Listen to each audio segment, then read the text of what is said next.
जय माँ। 24 नवंबर 2025 इस दिवस के उपलक्ष्य में ये वार्तामाला, उसमें इस विषय पर थोड़ी बहुत चर्चा के लिए ये एक विशेष वर्ष है जहाँ तक 24 नवंबर की बात है। ये वर्ष श्री अरविंद श्री माँ की यदि दृष्टि से देखें तो कई चीज़ें होती हैं। एक तो ये श्री अरविंद की महासमाधि का 75वां साल है। 75 ईयर्स ऑफ श्री अरबिंदोस महासमाधि। ये वर्ष सावित्री के जन्म का भी 75वां साल है।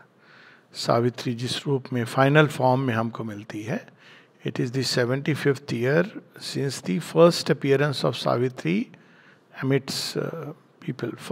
इसका फर्स्ट पार्ट और सेकेंड पार्ट अर्ली 2026 में 1926 में। और it is the beginning of the year. साल का ये प्रारंभ है, वार्षिक, जिसको हम कह सकते हैं कि एनिवर्सरी था, 100th ईयर, 100वां वर्ष श्री अरविंद के और श्री कृष्ण के एक तादात्म्य होने का, जो 24th नवंबर को जो घटना हुई थी, जिसको हम लोग सिद्धि दिवस के नाम से भी जानते हैं, उसको अब 100 वर्ष होने को आएंगे। अगले वर्ष होगा, लेकिन अब हम उसमें प्रवेश कर रहे हैं। तो बहुत सारी उथल पुथल जो हम लोग देख रहे हैं पिछले 10 वर्षों से, और शायद अगले और कुछ वर्षों तक देखेंगे, इसका इस घटनाक्रमों से कहीं ना कहीं तार जुड़ा हुआ है। इस तरह से जुड़ा है क्योंकि ये संसार बदल रहा है और हम लोग एक युग संधि या युग संक्रमण की वेला से गुजर रहे हैं। और ऐसे समय पे कई पुरानी चीज़ें चली जाती हैं और कई नई चीज़ें आती हैं, और एक प्रकार का कन्फ्यूजन रहता है, क्योंकि जो एस्टैब्लिश्ड ऑर्डर है, जिस तरह से हम जीवन अपना जी रहे थे, इसको श्री अरविंद ने आवर ऑफ गॉड बताया है और भागवत मुहूर्त। और उसमें ये कई चीज़ें, जो ये नहीं कि केवल बुरी चीज़ें जाती हैं, अच्छी चीज़ें भी जाती हैं, क्योंकि बिल्कुल एक नए ढंग से, नए आधार पर सृष्टि प्रारंभ होनी है। और जाने के पहले ये देखा गया है कि कोई भी चीज़ समाप्त होने के पहले, माँ की एक बहुत सुंदर एक बात है, falsehood rises to its full swing, before dying falsehood rises to its full swing. तो मरने के पहले, समाप्त होने के पहले जो मिथ्यात्व है, वो अपनी चरम सीमा पर पहुंचता है। अब स्वाभाविक है, हम लोग छोटे से युग काल में रहते हैं, तो हमको लगता है कि हमारे जीवन में जो हो रहा है वही चरम सीमा है। पर अगर हम 100 वर्ष पीछे जाके देखें तो हम देखें कि चरम सीमा तो निश्चित रूप से 1914 से 1900 लगभग 47-48 ये चरम सीमा थी। 2 विश्व युद्ध होते हैं, बहुत सारे रिवॉल्यूशन होते हैं, अणु बम का विस्फोट होता है और नए समीकरण बनते हैं राष्ट्रों के। इसके पहले तो इम्पीरियलिज्म थी। इम्पीरियलिज्म, एम्पायर पूरी तरह समाप्त हो जाता है। कई राष्ट्र, उसमें नए राष्ट्र जन्म लेते हैं, भारत का पुनर्जन्म होता है, विभाजन होता है, बहुत सारी घटनाएं। अब जो हम देख रहे हैं वो एक प्रकार से कहते हैं जिसको कि सांप जब मर जाता है तो उसकी मरने के पहले उसकी जो पूंछ है वो थोड़ी बहुत हिलती है।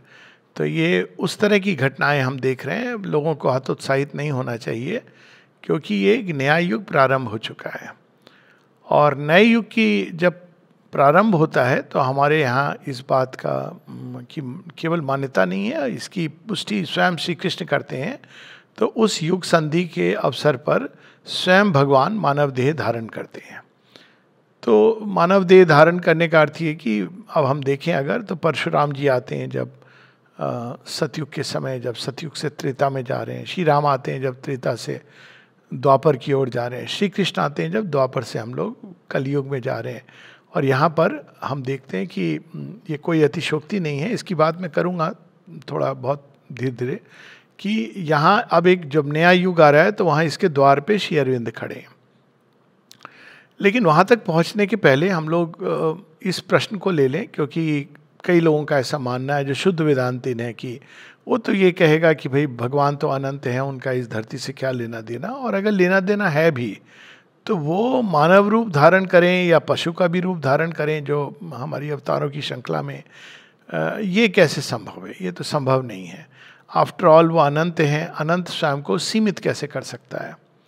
तो इसका उत्तर तो बहुत सरल है, क्योंकि ये सृष्टि इसका प्रमाण है कि अनंत ने स्वयं को सीमित किया है, और वह शक्ति जिससे अनंत स्वयं को सीमित करता है उसी को माया कहते हैं। Actually it is very simple, unnecessary बहुत कुछ इसके बारे में कहा जाता है। माया क्या है? माया वह शक्ति जो अनंत को सीमित करती है। ओरिजिनली किसकी शक्ति है? स्वयं अनंत की ही शक्ति है। इस बात को श्री कृष्ण बहुत स्पष्ट रूप से कहते हैं अपनी योग माया। ओरिजिन में भगवान स्वयं को सीमित करते हैं, और इसको बड़े सरल ढंग से अगर हम समझें, पूरा वृक्ष सीमित होकर के एक बीज में समा जाता है। तो सृष्टि भी एक बीज रूप से प्रारंभ होती है, और उस सृष्टि के बीज में अगर हम इवन फिजिक्स के पॉइंट ऑफ व्यू से देखते हैं कि एनर्जी का जो विस्फोट होता है, तो उसके अंदर पूरी ऊर्जा समाई हुई है एक छोटे से बिंदु पे, या शायद उसको बिंदु कहना भी उचित नहीं होगा, और उसका विस्फोट होता है और धीरे धीरे धीरे वो विस्तार में जाती जा रही है। तो निश्चित रूप से, और एक और भी इसका एक लॉजिकल बात हो सकती है कि ऐसी क्या चीज़ है जो भगवान नहीं कर सकते।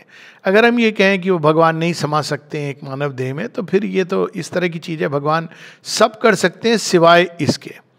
तो वे सब कुछ कर सकते हैं, और उसी ओमनीपोटेंस में उनकी स्वयं को सीमित करने की जो शक्ति है उसी का उपयोग करते हुए भगवान मानव देह में, या अगर हम भागवत पुराण या विष्णु पुराण की बात को लें तो वो पशु के देह में, फिर मनुष्य के देह में, और बेटर एंड बेटर मनुष्य की देह में वो प्रवेश करते हैं, प्रकट होते हैं, अपने आप को अभिव्यक्त करते हैं। तो ये तो जहाँ तक लॉजिकल अवतार की पॉसिबिलिटी है वो बिल्कुल स्पष्ट है, बहुत सरल है। लेकिन चूंकि हम लोगों ने माया की बात की है, तो ये उचित होगा जानना कि फिर वो माया कौन सी है जो भ्रमित करती है।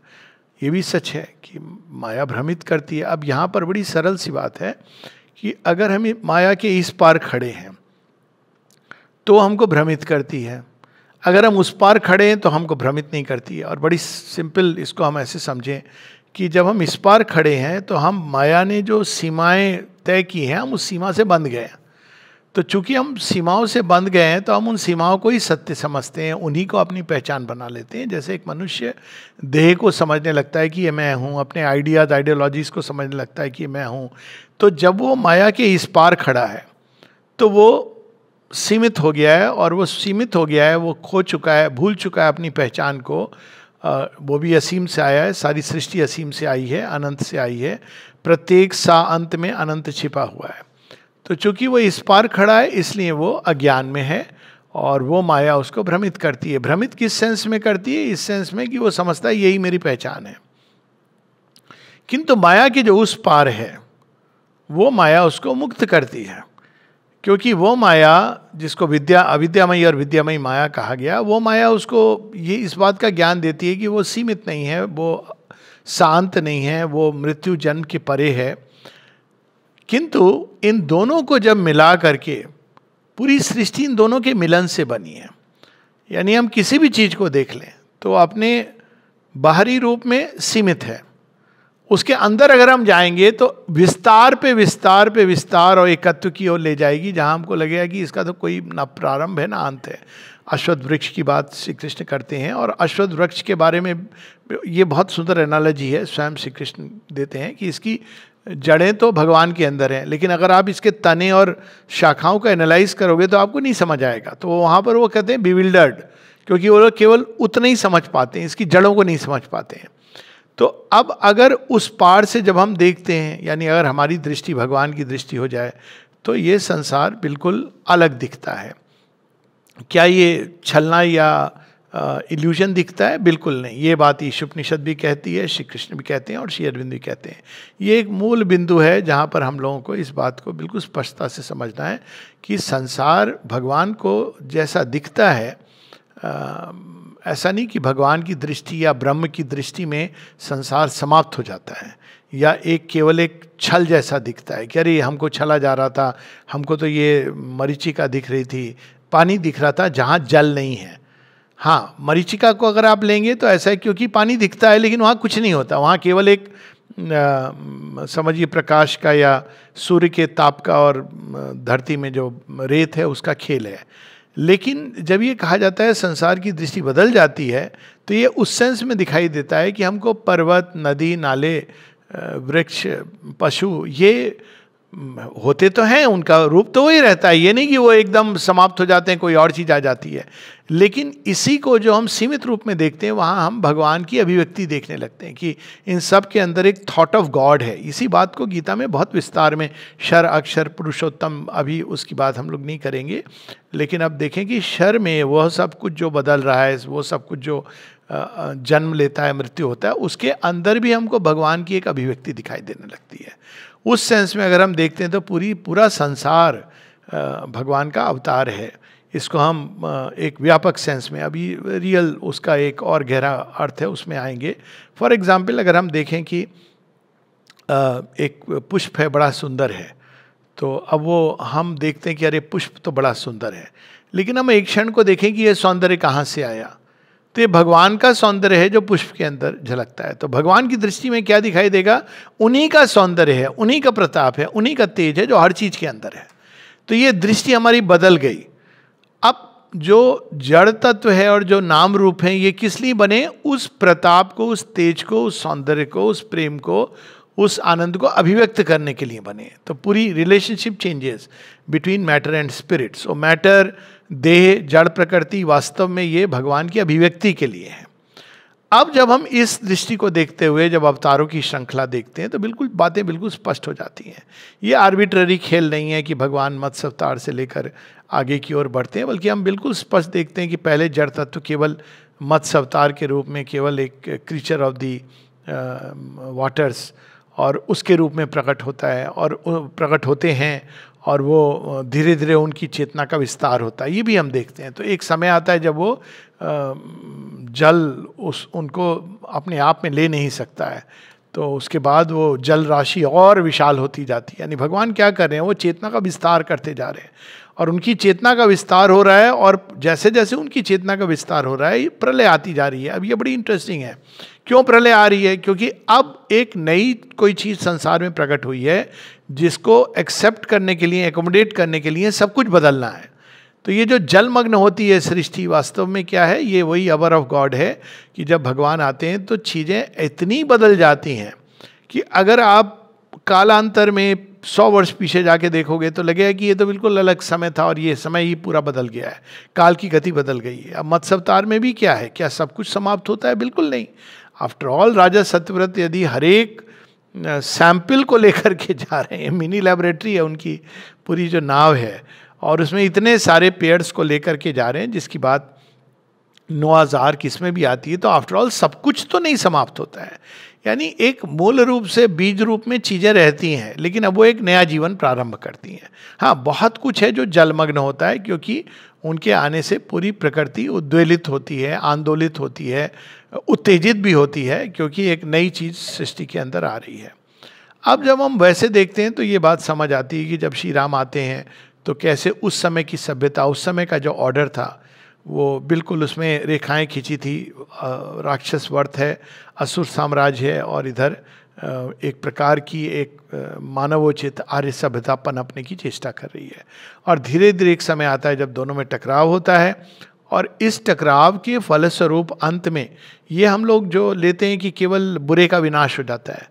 बुरे का विनाश ही नहीं होता है, क्योंकि अगर हम रामायण को भी ध्यान से देखें और महाभारत को भी ध्यान से देखें तो ऐसा केवल नहीं है कि बुराई का या बुरे व्यक्तियों का विनाश हो गया, साथ में उस नई चीज के बीज प्रारंभ हो जाते हैं उन जगहों पर जहां पर वो नहीं थे। कैसे? किष्किंधा में वानर है। अब वानरों के बीच में बाली का तो वध होता है, लेकिन सुग्रीव के अंदर और हनुमान जी हैं और भी जो वानर हैं उनके अंदर अब मानवोचित इवोल्यूशन के बीज आ गए हैं। तो उनकी जो पूरी जीवन है, और इसको एक्चुअली हम इतिहास में जाएं तो ये वास्तव में होता है, क्योंकि अगर हम उस समय की हिस्ट्री को देखें, वानरों के इतिहास को, तो वानरों के अंदर ये मतभेद चलता था कि वो किसके साथ जाए।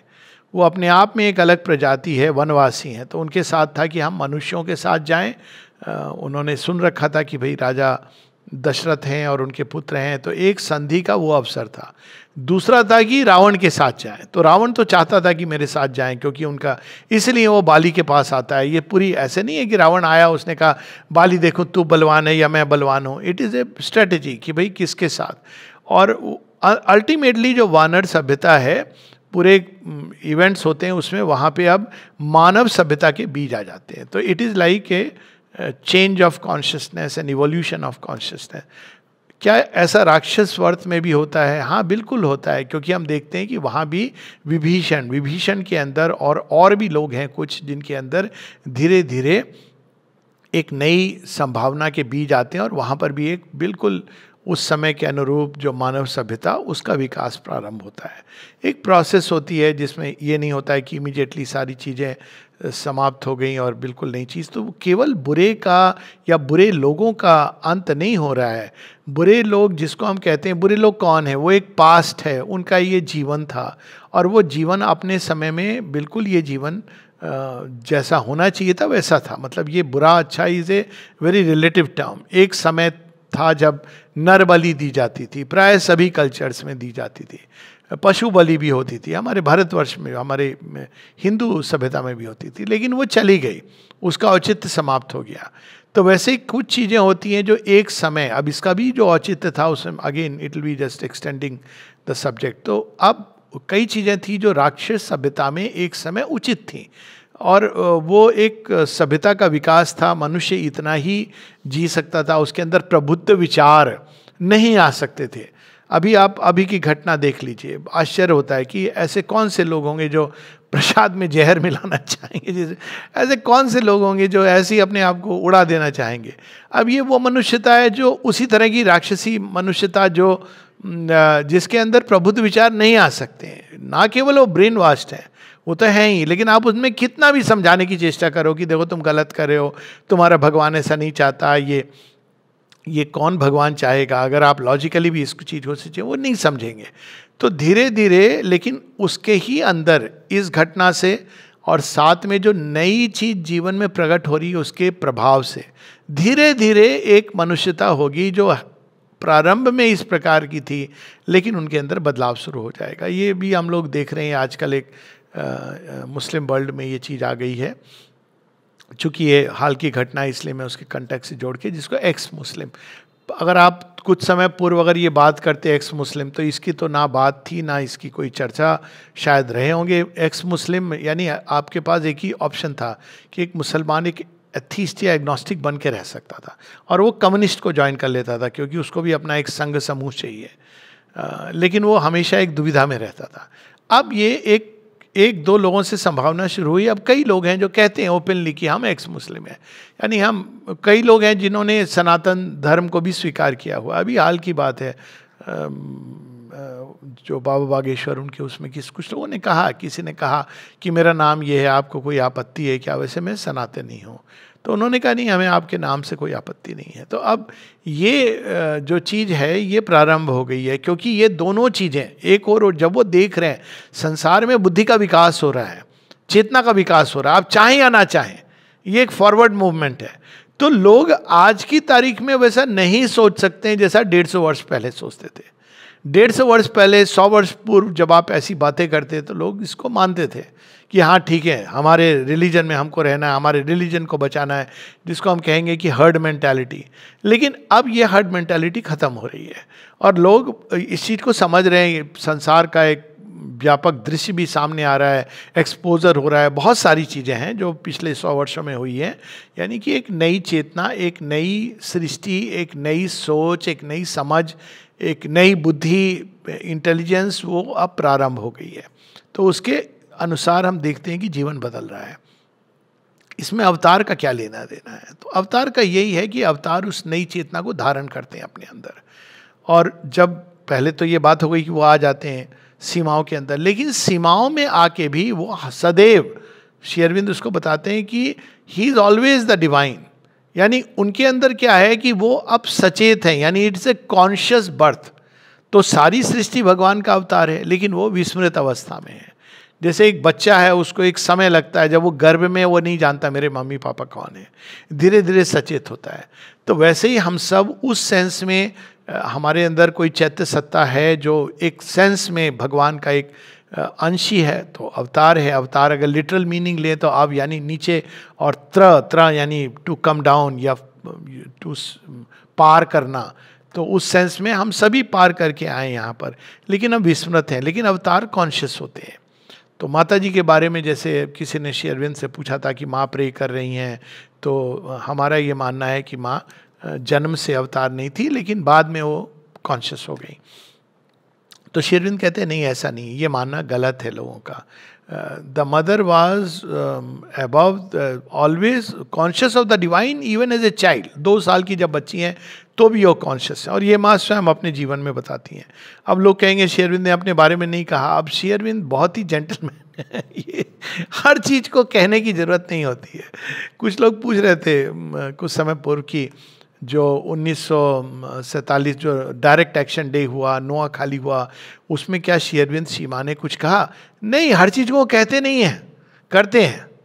क्योंकि जो अगर आप डायरेक्ट एक्शन डे में एक्शन देखें, तो मुझे तो वो नाम लगता है डायरेक्ट एक्शन डे वास्तव में भगवान का इंटरवेंशन है। एक आदमी जो बेसिकली कसाई है, उसके अंदर कहाँ से ये सब बुद्धि आई कि वो 48 घंटे के अंदर पूरा पुशबैक कर दे और लोग सारे जुटते चले गए? तो कई चीज़ें हैं जो अवतार करते हैं, वो बताते नहीं हैं, लेकिन वो कर्म उन्हीं का होता है। तो जब माँ और श्री अरविंद के केस में, श्री कृष्ण के केस में, श्री राम के केस में, और इस बात को जो पोइट्स हैं या ऋषि हैं वो ये जानते हैं। क्राइस्ट के केस में अगर आप देखें, बुद्ध के केस, इस कहानियाँ इस तरह से आती हैं। कहानियाँ इस तरह से आती हैं कि भाई जन्म से उनके पाँव में पद्म था या वर्जिन बर्थ था। ये सब कहानियाँ संकेत हैं कि वो वास्तव में वह जिनको हम कहते हैं निष्पाप हैं, शुद्ध हैं, स्वयं सुप्रीम है, वो मानव देह धारण कर रहे हैं। तो जब वो मानव देह धारण करते हैं तो वो उस समय से ही जानते हैं। श्री अरविंद की एक कविता है, कई लोग ये कहते हैं कि श्री अरविंद नहीं जानते थे इस बात को। एक कविता है उनकी, a strong son of lightning came down into the earth. अब जब आप कविता करते हैं तो वो पूरी की पूरी काव्य लगता है कि श्री अरविंद अपने ही जन्म के बारे में लिख रहे हैं। हाँ, अब उसी प्रकार से लाइट, जिसमें आप देखें 10 साल की उम्र में वो अपने अवतारहुड की बात कह रहे हैं, तो बिल्कुल स्पष्ट रूप से जन्म से वो इस चीज़ को जानते हैं। लेकिन जैसे एक बच्चे का मस्तिष्क और शरीर नहीं डेवलप्ड होता है, तो उसको आर्टिकुलेट नहीं कर पाते हैं।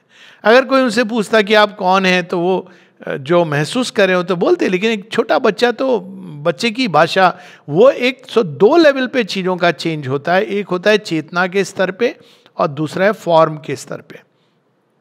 तो ये हम देखते हैं मत्स्य अवतार से वराह अवतार, कूर्म अवतार, वराह अवतार और नरसिंह अवतार, हम देखते हैं कि दोनों लेवल पर चेंज हो रहा है।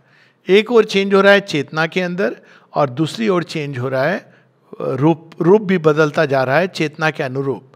और यही चीज़ हम अवतारों के जीवन में, कि चेतना तो भगवान की लाते हैं, लेकिन अब जो रूप और नाम है, उन्होंने वो रूप धारण किया है जो अब तक प्रकृति ने संयोजित किया है। लेकिन अब उस जड़ तत्व के संगठित नाम रूप के अंदर वो चेतना की एक नई अवस्था को एस्टैब्लिश करेंगे। तो इससे ये भी स्पष्ट होता है कि भगवान मानव रूप या पशु का रूप या जड़ तत्व का बनाया हुआ चोला क्यों पहनते हैं।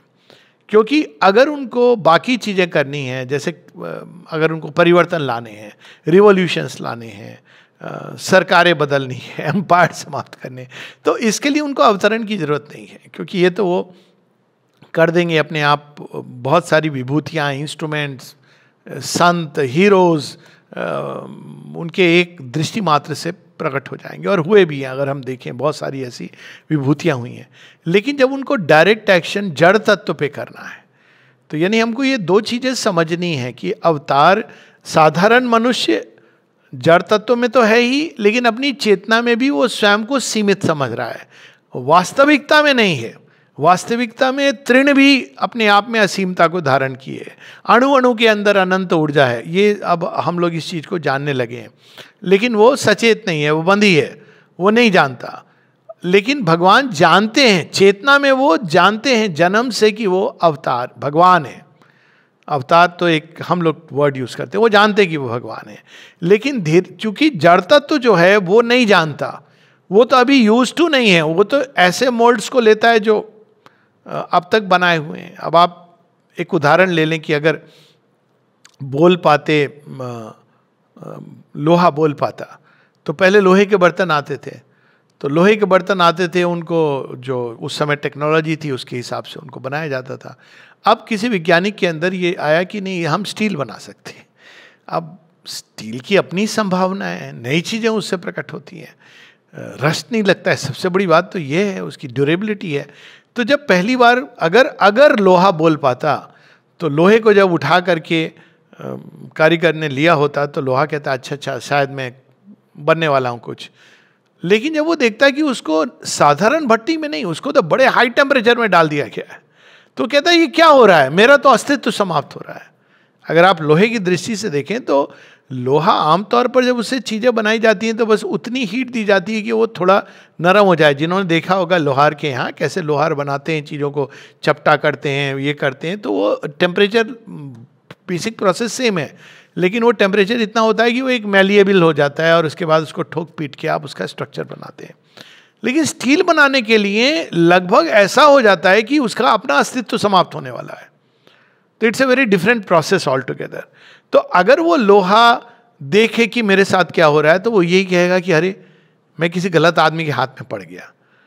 तो उसी प्रकार से मनुष्य का जो जड़ तत्व है, वो अब तक जैसे उसने इवोल्यूशन हुआ है, वो उस चीज़ को पहचानता है। ये उसके अंदर एक ऑटोमेटिक रिकॉग्निशन है। इसको सिंपल सी बात और एक उदाहरण ले लें जड़ तत्व की इवोल्यूशन की। हम लोग पढ़ते हैं, माता जी ने इसको कहा है कि और अब ये बातें आ रही हैं कि you can cure your self by spiritual means. तो लोग ये कहते हैं कि ठीक है, कई कुछ लोग हैं जो सीधा अब हम दवाई नहीं खाएंगे, अब हम ये नहीं करेंगे। नहीं, ऐसे नहीं है, क्योंकि उसमें एक क्लॉज है। क्लॉज क्या है कि अब जड़ तत्व को ओपन करना है, रिसेप्टिव होना है, स्वीकार करना है स्पिरिचुअल फोर्स को। आप पोटेंशियली कर सकते हैं। जैसे कोई घर में आया, यही जो बात हो रही थी ना कि आपने मुल्ला को बोला कि भैया ये कोई भगवान नहीं चाहता होगा, तुम्हारा भगवान भी नहीं। अब वो नहीं मानने को तैयार है, क्योंकि उसकी बुद्धि उस सत्य को स्वीकार नहीं कर सकती कि सत्य मेरी समझ से भी बड़ा है। उसके ओरिजिन में ये चीज होगी, लेकिन अभी वो नहीं स्वीकार कर सकता, उसकी सोच अब वहां अटक गई है। तो उसी प्रकार से जड़ तत्व के अंदर उसकी जो स्नायु तंत्र है, हमारी जो देह में जितनी भी बनावट है, वो रिस्पॉन्ड करते हैं, वो विकास के कारण वो रिस्पॉन्ड करते हैं उन वाइब्रेशंस को जो एनिमल के वाइब्रेशंस हैं और मनुष्य के वाइब्रेशंस हैं।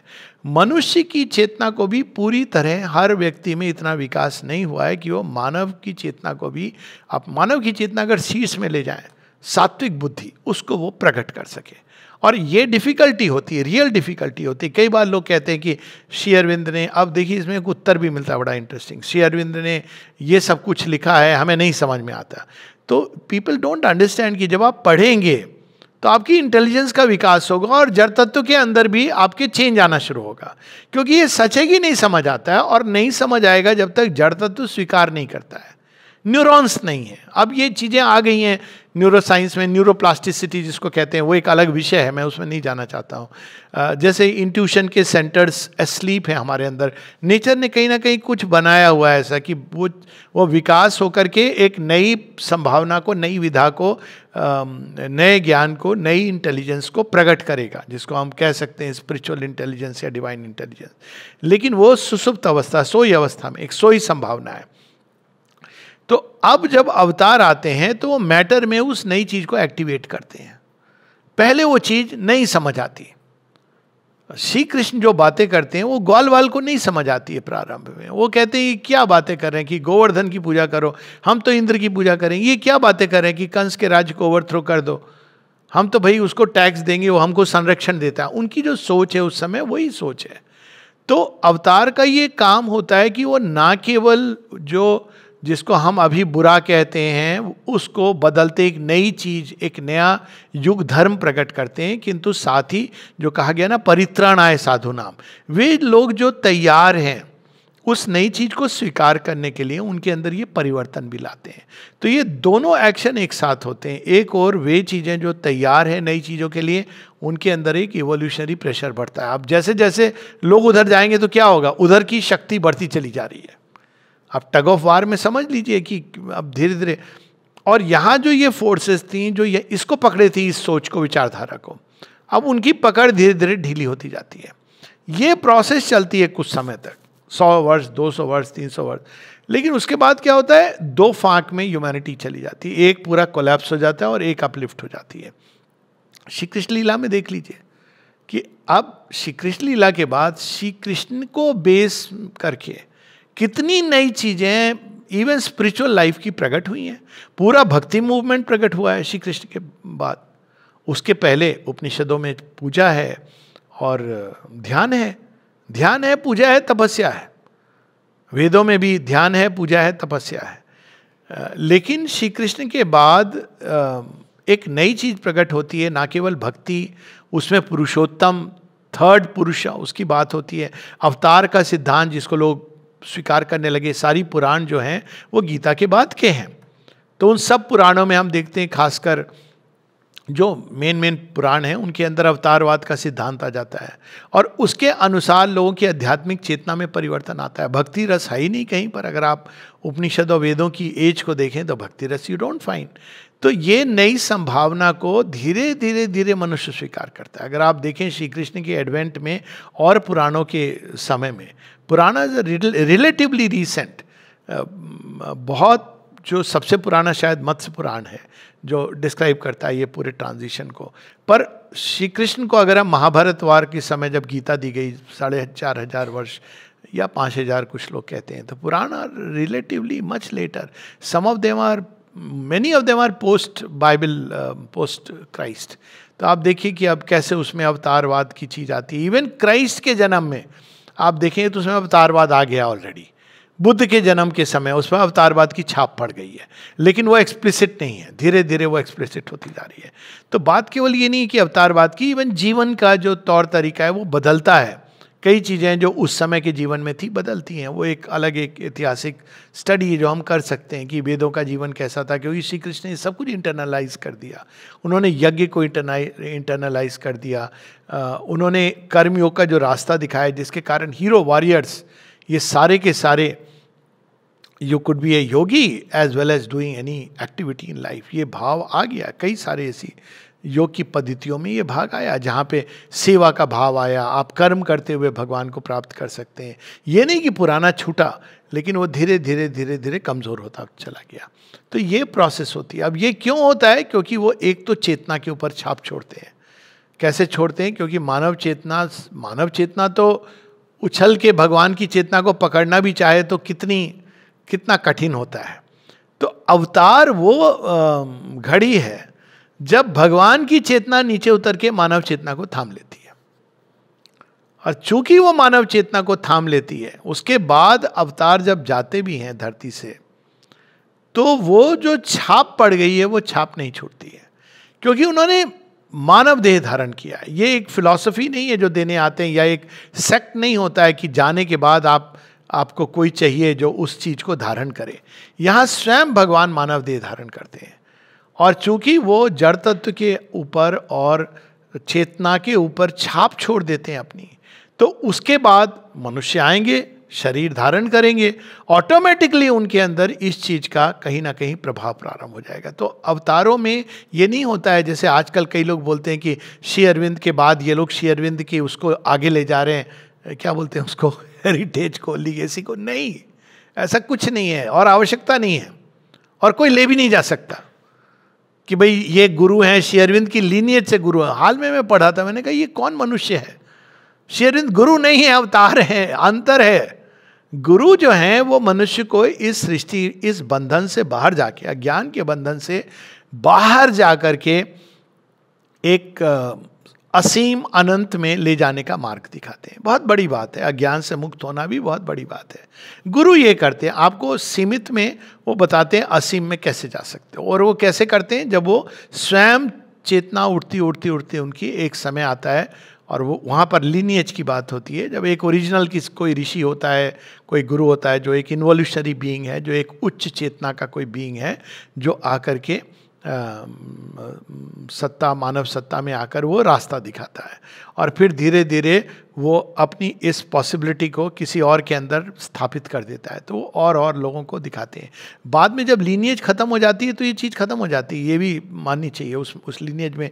जैसे हम देखते हैं खालसा पंथ के साथ कि अब वो इतना सुंदर प्रारंभ 10 उनके भी जो आए गुरु, लेकिन उसके बाद में धीरे धीरे, इसीलिए गुरु गोविंद सिंह ने कहा अब ये दशम ग्रंथ जो है वो गुरु ग्रंथ साहब है, क्योंकि उनको पता था कि कोई अब इसको और धारण नहीं कर सकता। शायद उनको ये प्रीविजन भी था कि आने वाले समय में क्या होने वाला है। तो गुरु और अवतार में ये मौलिक अंतर है। अवतार is the other way round. गुरु अज्ञान में आके अज्ञान से ज्ञान में जाने का रास्ता बताते हैं। गुरु और अवतार क्या करते हैं, वो ज्ञान की पूरी गंगा को यहाँ पर ले आते हैं और आपके अज्ञान के क्षेत्र में प्रवाहित कर देते हैं। तो अब क्या होता है, लोक अलोक मिलाना जिसको कहते हैं, वो इस सीमित चेतना को असीम से मिला देते हैं। तो मनुष्य के अंदर उसके कारण स्वयं ही अपने आप उस छाप के कारण असीम के प्रति उसके द्वार खुल जाते हैं। उसको कोई प्रोसेस करके एक व्यक्ति चला गया, दूसरा चला गया, एक ग्रुप चला गया, इसकी आवश्यकता नहीं होती, अपने आप यहाँ पर। अब प्रश्न उठता है कि लेकिन फिर इसका अर्थ क्या हुआ? अर्थ ये हुआ कि भगवान तो अनादि अनंत हैं, ब्रह्म इज अनादि अनंत, लेकिन जो गुरु की परंपरा से हैं वो उस अनादि अनंत में जाके लय ले सकते हैं। जब अवतार आते हैं तो लय का प्रावधान लेके नहीं आते हैं, क्योंकि उनको ओरिजिनल प्लान पता है। वैसे तो श्री अरविंद यहाँ तक कहते हैं कि लय की जो बात होती है वो भी अल्टीमेटली आपको महामाया ही स्वीकृति देंगी तो होगी। आप एक इंडिविजुअल लय ले सकता है, लेकिन एक ग्रुप, समूह, राष्ट्र, मानव समूह लय नहीं। ये नहीं कि हम लोग सब जाएंगे। एक ऐसी कहानी है वैसे, उसको फेमस वो जोन्सटाउन ट्रेजेडी के रूप में, जहाँ एक व्यक्ति ने कहा हम सब जाएंगे स्वर्ग, और 900 लोग थे। अब देखिए लोगों का ब्रेन वॉश कैसे हो सकता है। तो उन सब ने पॉइजन लिया इस होप में कि हम सब आज के दिन गुरुजी कह रहे हैं तो हम सब जाएंगे स्वर्ग। गुरुजी ने भी लिया, वो इतने कन्विंस थे कि मैं सही हूँ। 2-4 उसमें गिनती के साथ 10 लोग थे जिनको खटका हुआ कि ये किए कुछ ज़्यादा ही हो गया है, तो उन्होंने लिया नहीं और वो बच गए। साथ में उन लोगों ने दे कमिटेड मास सुसाइड। ये बड़ी फेमस स्टोरी है। वो बच गए, उन्होंने संसार को बताया कि क्या हुआ था। तो सामूहिक लय नहीं होता है।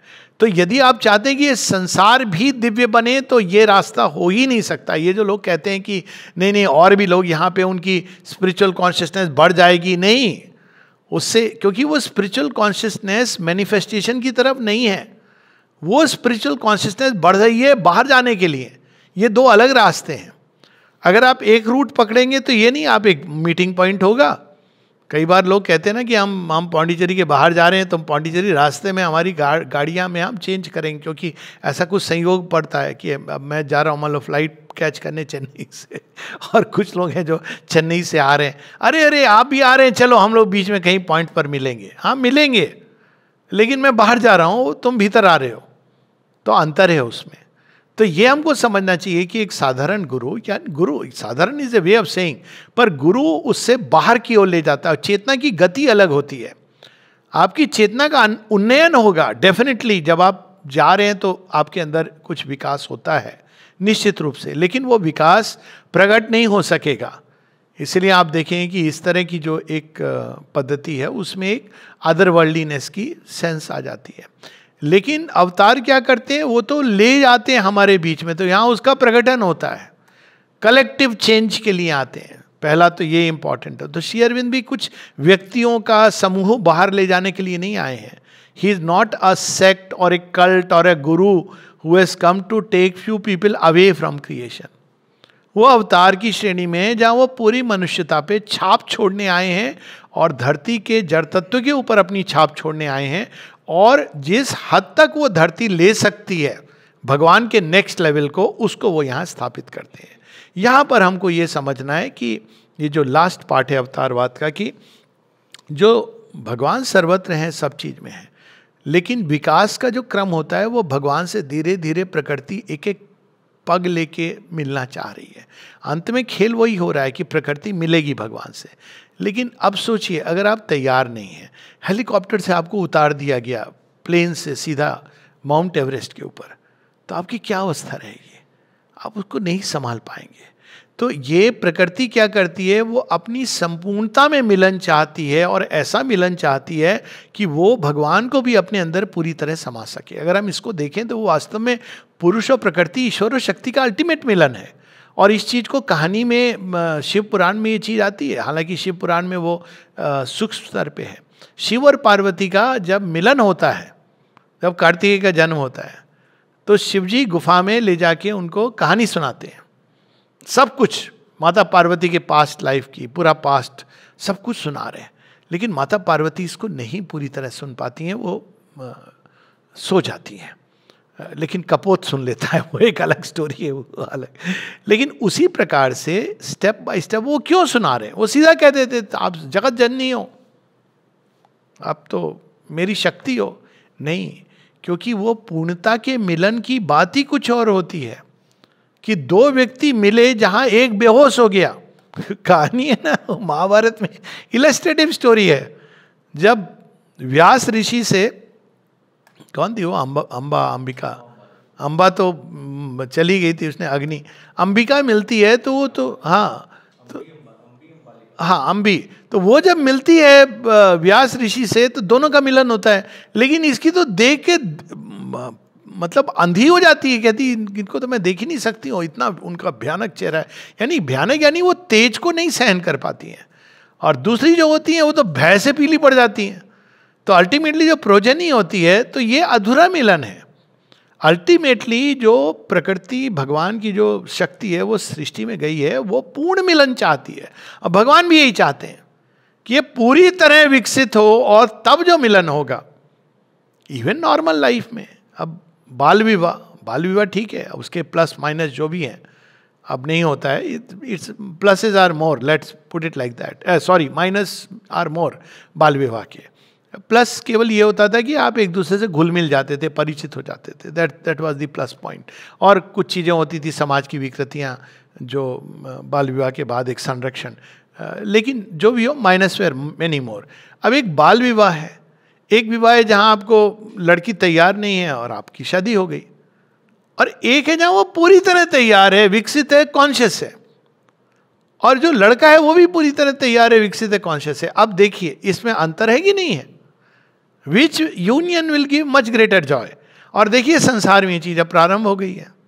संकेत है ये इसका कि अब धीरे धीरे ये आ रहा है कि इन फुल अवेयरनेस, जैसे जैसे दे ग्रो कॉन्शियस, अब धीरे धीरे यहां तक आ गया है कि अब पति पत्नी केवल एक बच्चे के लिए नहीं विवाह चाहते हैं, वो एक कंपेनियनशिप, उसके आगे एक कॉमन एस्पिरेशन, तो ये चीज आ रही है। तो जो भगवान और जो प्रकृति, पुरुष और प्रकृति का मिलन है, ये ऐसा नहीं है कि वो बस चली गई, ये सारी घटना को हम कहानी के रूप में। अब वो इसलिए क्योंकि भगवान तो सदैव पूर्ण है, लेकिन उनकी शक्ति भी जब मैनिफेस्टेशन में पूर्णता को लेके आती है और भगवान से मिलती है, तो उसका आनंद कुछ और होता है। तो ये अल्टीमेट आनंद, जिसमें सारे तत्व जो भगवान के अंदर सुप्त अवस्था में है, जिनको प्रकृति धारण कर रही है, उनको बच्चा बना के, जैसे वो इतनी सारी संतान और उनके साथ मिलन हो रहा है, वो एक अद्भुत घटना है, इसके लिए बनी है। तो ये स्टेप बाय स्टेप ही होगा, ये स्टेजेस के साथ होगा, क्योंकि एक साथ वो भगवान के परम ताप को नहीं सह सकती है। तो प्रत्येक अवतार क्या करते हैं, एक वेल लगा के आते हैं, और प्रकृति में आती उनकी छाप पड़ती है, लेकिन वेल के पीछे कुछ छिपा रहता है। इसीलिए श्री राम क्या करते हैं कि ल्यूमाइन माइंड का वेल, और है भगवान है, परंतु पूरे नारायण स्वरूप को नहीं लाते हैं। ये रामायण में बिल्कुल स्पष्ट रूप से स्वयं श्री राम कहते हैं कि भाई मैं भगवान नहीं हूँ, तुम लोग मानते हो भगवान हो। श्री कृष्ण डिक्लेयर कर देते कि मैं भगवान हूँ, लेकिन केवल एक समय डिक्लेयर करते हैं, भगवद गीता के समय, जैसे उन्होंने कुछ रोक रखा है। श्री अरविंद माता जी के केस में अब ये क्या हुआ है कि वो पूरी तरह वो जो दिव्यत्व है वो प्रकट हो गया है। क्यों? क्योंकि ये अब तैयार हो गई है प्रकृति पूरी तरह भगवान को अभिव्यक्त करने के लिए, यानी it is the divine unveiled, जिसकी सुप्रामेंटल की बात होती है। तो दो तरीके हैं भगवान की ओर जाने के। एक जो गुरु हैं ट्रेडिशनल, वो जो आपको इवोल्यूशन के मार्ग से नहीं ले जाते हैं, वो इवोल्यूशन से जहाँ पर भी आप खड़े, माइंड के लेवल पर खड़े, वहाँ से आप छलांग लगा लेते हैं। माँ इसको बताती हैं कि consciousness is like a ladder, जिसमें प्रत्येक अवतार एक एक सीढ़ी जोड़ता है। क्यों सीढ़ी जोड़ता है? जब आप चढ़ते हैं पूरी तरह विकसित होकर जो भगवान से मिलते हैं, और जो सच्चिदानंद है वो सीढ़ी के चारों तरफ है। अब वहाँ आप कहीं से भी छलांग लगा सकते हो। हठ योगी केवल देह को यूज़ करता है, जो राजयोगी है वो मन को यूज़ करता है, जो त्रिमार्ग पे चलता है वो अपने अंदर स्पिरिचुअल कॉन्शियसनेस को यूज़ करता है, लेकिन यूज़ करता है वो सीधा छलांग लगाने के लिए, मैनिफेस्टेशन के लिए नहीं। अवतार आते हैं एक एक सीढ़ी जिससे वो प्रकटन हो। हम लोग बहुत भाग्यशाली हैं कि हम अब युग संधि के ऐसे अवसर पर खड़े हैं कि अब ये फुल मैनिफेस्टेशन, परफेक्ट मैनिफेस्टेशन होने वाला है। यानी अब तक अगर श्री कृष्ण के समय कोई संशय में रहता तो श्री कृष्ण क्या कहते? नहीं, पूर्णता तो अभी मैं नहीं प्रकट करूंगा, धारण की है मैंने अपने अंदर, लेकिन मैं उस पूर्णता को प्रकट अभी नहीं करूंगा, मनुष्य अभी तैयार नहीं है। तो अब सोचिए, मनुष्य के अंदर ये बातें होती कि ठीक है, एक और पूर्णता प्रकट करने के लिए कौन जाने 5000 वर्ष कितने दूर चलना पड़ता, ये तो अभी नहीं प्रकट होगी। और दूसरा ऑप्शन था कि क्विट। आप ट्रेडिशनल उस समय भी गुरु थे जो श्री कृष्ण को नहीं पहचानते थे, श्री राम के समय भी ऐसे लोग थे, ऋषि मुनि थे जो आपको ले जाते थे, तो आप जा सकते हो बाहर। लेकिन इस बार क्या है? इस बार श्री अरविंद परफेक्शन को मैनिफेस्ट ही करने आए, डिवाइन परफेक्शन को। वह जिसको श्री कृष्ण ने धारण किया था अपने अंदर, उस पूर्णता को अब वो सृष्टि में प्रकट करने आए। तो एक बहुत बड़ा ये अवसर है जिसमें मनुष्य के पास अब बहुत स्पष्ट रूप से ये पहला ऑप्शन तो हमेशा था, दूसरा ऑप्शन अवतार के आने से खुलता है कि अब एक नई संभावना, वो नई संभावना श्री अरविंद यहाँ पे प्रकट करने आए। अब उनको अवतार मानना ना मानना ये एक व्यक्तिगत विषय, इस पर मेरी टॉक्स भी हैं जहाँ लॉजिकली जो क्राइटेरिया हैं, परित्राणाय साधुनाम विनाशाय च दुष्कृताम धर्म संस्थापना है, इस पर बहुत डिटेल में मैंने इसकी चर्चा की है कि अगर सब और वहाँ पे उपलब्ध हैं कि हम कैसे इवन लॉजिकली ये चीज़ स्पष्ट होती कि श्री अरविंद एक अवतार है। वो एक न्यू प्रोसेस, क्योंकि आजकल बहुत सारे लोग ये भी अवतार हैं वो भी अवतार हैं, अभी जनरल सेंस में कहने को कोई भी हायर बीइंग है वो अवतार है। उस दृष्टि से तो अर्जुन भी अवतार हैं, इंद्र के अवतार हैं, तो वो कर्ण भी सूर्य नारायण के अवतार हैं। तो वो एक जनरल सेंस है। दूसरा, कोई गुरु अगर आपको एक और तरीका बता रहा है, चाहे वो कुंडलिनी योग बता रहा है या ध्यान की पद्धति जिससे आप अल्टीमेटली स्पिरिचुअल कॉन्शियसनेस एलिवेटेड होगी, दैट इज नॉट अवतार। बाय डेफिनेशन इट्स नॉट अवतार। आपकी आध्यात्मिक चेतना बढ़ेगी लेकिन अल्टीमेटली आप उसी तरफ जा रहे हो, आप मोक्ष की तरफ जा रहे हो, एसेंट ऑफ कॉन्शियसनेस हो रहा है और आप वो स्टैंडर्ड प्रोसेस। लेकिन अवतार के साथ में ये प्रोसेस खत्म हो गई है। अवतार वो लेकर के आए, अब आपको क्या करना है? खुलना है और रिसीव करना है। अगर आप प्रोसेस ढूंढ रहे हैं तो आप अभी भी ओल्ड योग से कनेक्टेड है। और इस बात को हम देखते हैं श्री अरविंद बार बार कहते हैं, open to the Mother, open to the Mother, be receptive to her. आप जितना ये जड़ तत्व तो खुलेगा, और open not only in the mind, mind से तो खुलना एक फिर भी होता है आसान, हार्ट भी खुल जाता है, लेकिन प्राण जो है वो नहीं खुलता, वो अपने पुराने ढर्रे पे चलता है। वो कहता है नहीं नहीं नहीं, मैं तो जानता हूँ मैं, लेकिन थोड़ा मुझे टाइम दे दो। और शरीर खुलता नहीं है, लेकिन खुलेगा क्योंकि अब उनकी छाप पड़ी है। तो even body will begin to turn. माँ की वो बात है ना, even the body shall remember God. और वो ऑटोमेटिकली, ये 58 में माता जी बताती कैसे वो नई चेतना अब जड़ तत्व के साथ, जड़ तत्व ने उसको एक्सेप्ट कर लिया है। तो अब धीरे धीरे ह्यूमन बॉडीज में चेंज आएंगे, ये भी इसके प्रमाण आ रहे हैं। सिंपल सी बात है, हम मेरे अपने मामा के, मैं तो कई बार बोल चुका हूँ, बहुत अच्छे लोग थे, लेकिन मामा सबके अच्छे होते हैं, पता नहीं कंस कहाँ से आ गया था, लेकिन generally mamas are good guys, तो सभी अच्छे होते हैं। एनीवेज, तो हमारे मामा 50 पूरियाँ खाना, आधा किलो रबड़ी खाना, 25 gulab jamun was a way of life and they all lived a normal life. मतलब 70 तो क्रॉस किया, एक ने तो 90 क्रॉस किया। लेकिन आज का कोई भी बच्चा कितना भी फूडी हो, आप बोलिए कितने खाएगा? तो परिवर्तन, ये शरीर में परिवर्तन कंक्रीट, फूड एक ऐसा बेसिस है जो फूड की तो सबसे, फूड और सेक्स की जड़ पे पकड़ होती है। तो हम केवल जड़ तत्व की इन दो चीजों को देख लें, फूड ये एकदम कम हो रहा है, जड़ तत्व के अंदर कुछ चेंज हुआ है, सेक्स वो भी कम हो रहा है। ये बड़ा इंटरेस्टिंग है क्योंकि लोग केवल ये देख रहे हैं पोर्नोग्राफी ये सब चल रहा है, इसने भी कंट्रीब्यूट किया है लोगों का, जिसको कहते हैं ना मन उब गया। अगर आप यूरोप में देखें तो importance has become so common. आप देखेंगे कि ये जो फर्टिलिटी रेट गिर गई है और ये सारी चीज़ें जो हो रही है ना आजकल, एडवर्टाइजमेंट कि सारे पुरुष के लिए आप पुरुषत्व तो आपका आएगा, ये दवाई खा के होते, क्यों हो रहा है? क्योंकि इम्पोर्टेंस बढ़ गई है। आपको मतलब नेचर आपको अयोग्य कर रहा है, एक्चुअली ये अयोग्य नहीं कर रहा है, बहुत अच्छा कर रहा है। वो अंदर से ही चीज कुछ बदल रही है कि आप नहीं कर पाएंगे वैसा, आपका वो जो वृत्ति थी वो वृत्ति समाप्त हो जाएगी अंदर से। तो ये प्रकृति का जड़ तत्व के ऊपर मैं केवल दो बातें बता रहा हूं और बहुत सारी चीजें जो संकेत दे रही हैं कि मैटर के अंदर परिवर्तन आ रहा है। बच्चे हैं, सावित्री पढ़ रहे हैं, बच्चों के अंदर ये कौन सी ब्रेन सेल्स बन गई हैं कि वो जो बड़े प्रोफेसर्स नहीं समझ पाते हैं, children are able to connect with Savitri. मैं जानता हूं व्यक्तिगत रूप से, and I am sure people know कैसे उनकी इंटेलिजेंस एक वाइडनेस को कंसीव करने लगी है। तो ये बात चूंकि हम लोग आज के परिप्रेक्ष्य में लोग कहते हैं ना ये इनका क्या होगा, इनका कुछ नहीं होगा, ये विनाश की ओर जाएंगे, ये जो मुल्ला मौलवी जो इस तरह की चीजें कर रहे हैं, क्योंकि वो चेतना जैसे जैसे बढ़ेगी और प्रबल होगी और प्रचंड होगी, this is going to collapse. वो बस एक बार दो फांक होना है, अभी वो रेजिस्ट करेगा क्योंकि वो जो उसमें भी कुछ लोग होंगे ना जो इधर खींचेंगे। तो भगवान मौका दे रहे हैं, आ जाओ कुछ और, आ जाओ। एक टाइम आएगा, माँ ने इसकी भविष्यवाणी की है, वो डिस्ट्रॉय करेगी। इसी को प्रलय कहा गया है। एक पूरा एक तबका होगा मनुष्य का, वो डिस्ट्रॉय हो जाएगा। आप 100 वर्ष पूर्व की अगर विचारधारा को देखें, 100-125 साल पूर्व, तो क्या बहुत कुछ नष्ट नहीं हो गया है? अब प्रलय बोलो या ना बोलो, हुआ तो है। नारियों को देख लीजिए, बैठ करके साथ में कंधे से कंधा मिला के काम करती हैं, फाइटर पायलट बन गई हैं, जहाज उड़ाती हैं। अब 100 वर्ष पूर्व हमारी अगर अम्मा जी को अगर पता चले तो अम्मा जी तो उनको तो आश्चर्य होगा, लड़कियां करेंगी, जहाज उड़ाएंगी, मैं ना बैठूंगी। उनका तो पहले तब देखिए अंतर आ गया ना, ये सारा क्योंकि ये हाइट बढ़ रही है, लॉन्जेविटी बढ़ रही है, बहुत सारी चीजें। एक दिन मनुष्य की देह अंदर से ही ढूंढ लेगी ऑटोमेटिक क्योर, स्पॉन्टेनियस इम्यूनिटी, लेकिन उसको भरोसा दिलाना है।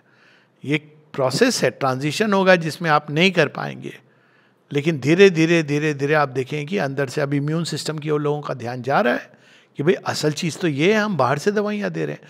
ऑफ कोर्स माफिया है ड्रग्स का, इसका वो एक सब, उस मैं नहीं जाना चाह रहा हूँ, वो प्रयास करेगा रोकने का, लेकिन अल्टीमेटली एक समय आएगा जब मानव देह स्पॉन्टेनियस इम्यूनिटी को धारण करेगी।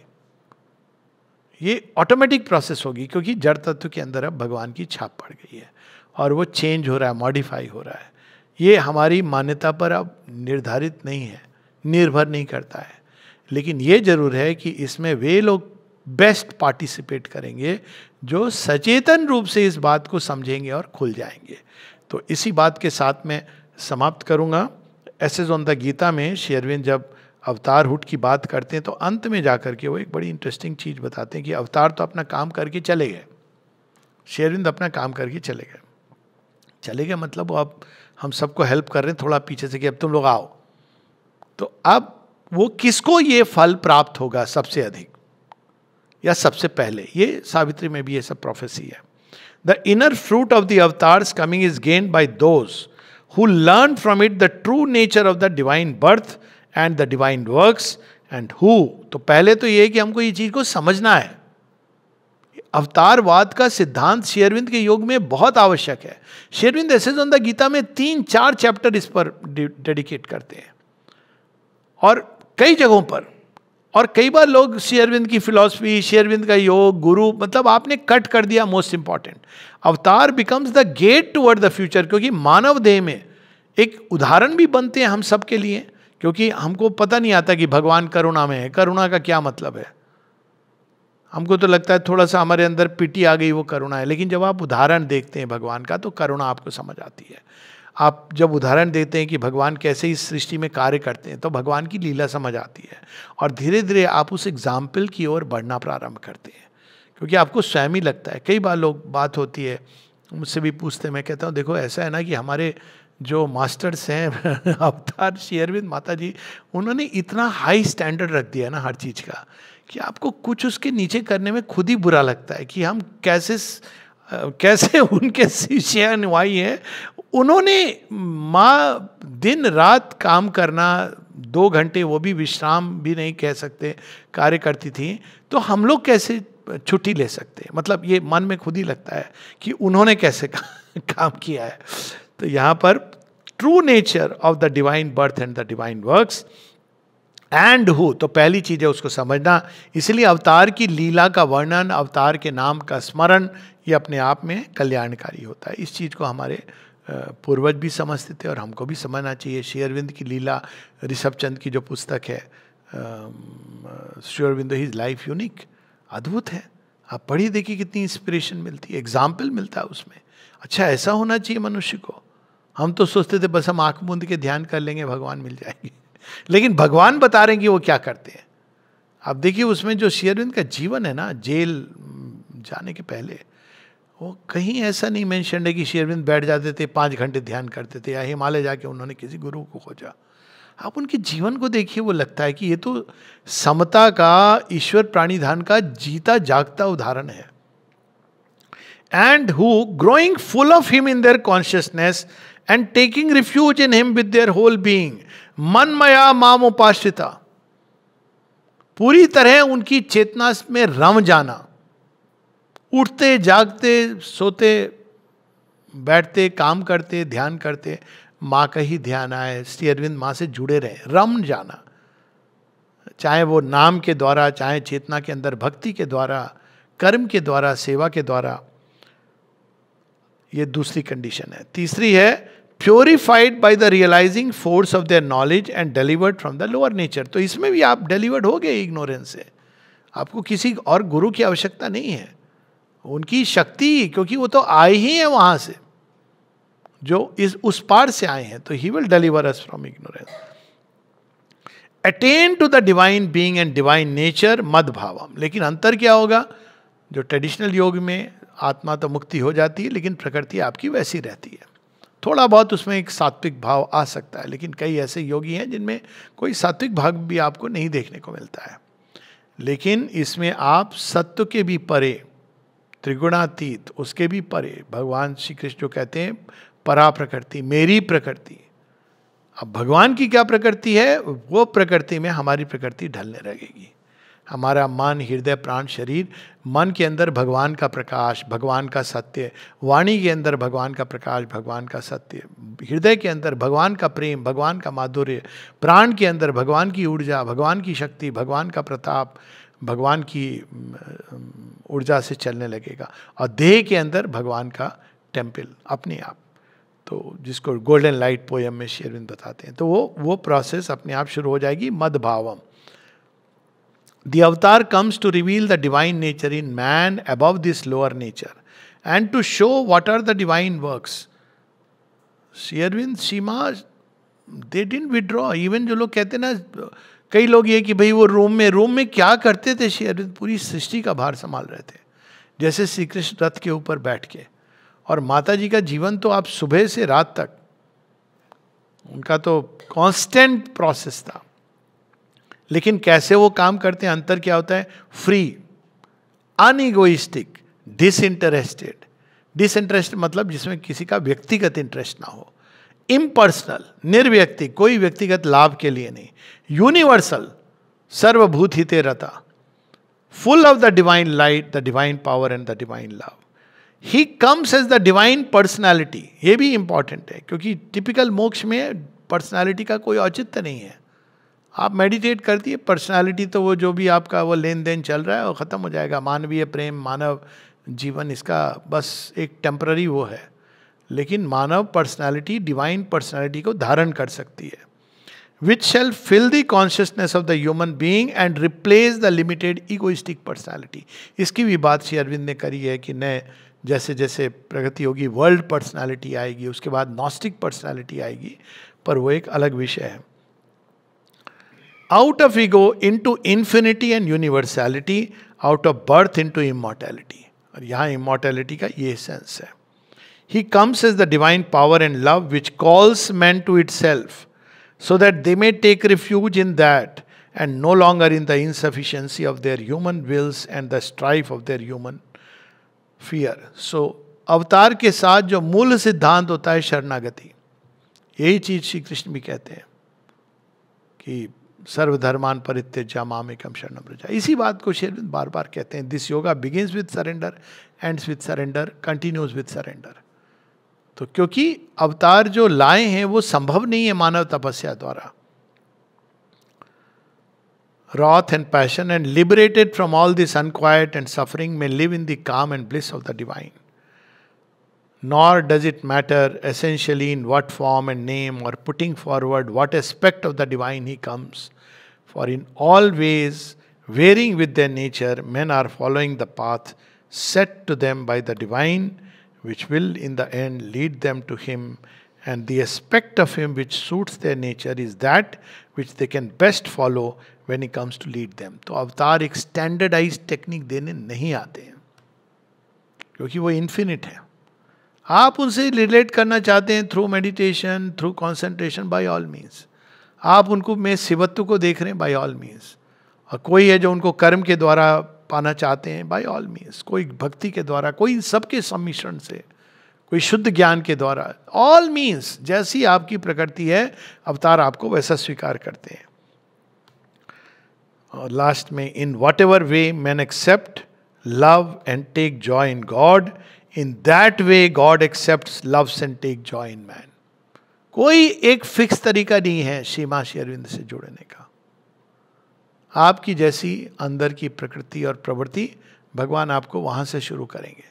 ये और बात है, बाद में सारा ले लेंगे, छोड़ेंगे नहीं कुछ. अच्छी बात है. लेकिन शुरू तक करो. Doesn't matter. आपको कुछ नहीं आता है, कोई बात नहीं. माता जी तो इतना समझ आ गया कि माँ है, कुछ है. कुछ लोग हैं जिनको मालूम नहीं क्या है, बोलते कि हम नहीं खुले, हमको नहीं समझ, लेकिन वो टिके हुए हैं. टिके रहो. कोई चीज आपको पकड़े हुए. That's enough. क्योंकि बात का काम भगवान का है. आपने उंगली पकड़ा दी, ये चीज दुर्योधन समझ गया था. सुई की नोक भी नहीं देनी है. एक कन्हैया ना पूरा सब कन्वर्ट कर देगा. उसको पता नहीं था, करेगा तो कन्हैया वैसे भी सबको कन्वर्ट. अब खुशी खुशी दे दो, वो एक अलग बात है. लेकिन आपने इतना भी कर दिया कि कई लोग हैं जो केवल यहाँ रहते हैं, उनको पता नहीं, लेकिन still if you can just stay on, क्योंकि आपने कॉन्टैक्ट बना लिया. कुछ लोग हैं जो केवल पढ़ते हैं श्री अरविंद को जहाँ भी हैं, दैट्स एनफ. आप प्रोसेस आप स्टार्ट, वो भी होती भगवान की मर्जी से ही है. He who chooses the infinite has been chosen by the infinite. की स्पार्क में दोनों तरफ से जरूरत है, टू दैट एक्सटेंट. एक बार लग गया ना, पूरी आग तो लगने वाली है. तो सभी मित्रों तैयार रहें.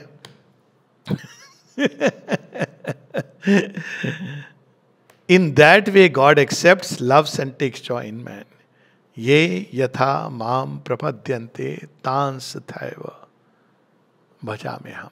As man approach to me in whatsoever faith, so I receive them. तो श्री अरविंद माता जी के साथ कोई एक तरीका नहीं है. जैसे श्री कृष्ण के साथ एक कोई तरीका नहीं है, अनेकों तरीके से लोग रिलेट करते हैं.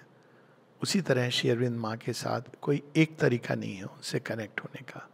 अनेकों अनेकों तरह से आप कनेक्ट कर सकते हैं. लेकिन आप जैसे भी कनेक्ट होंगे, आज नहीं तो कल धीरे धीरे आप चेतना का रूपांतरण प्रारंभ होगा.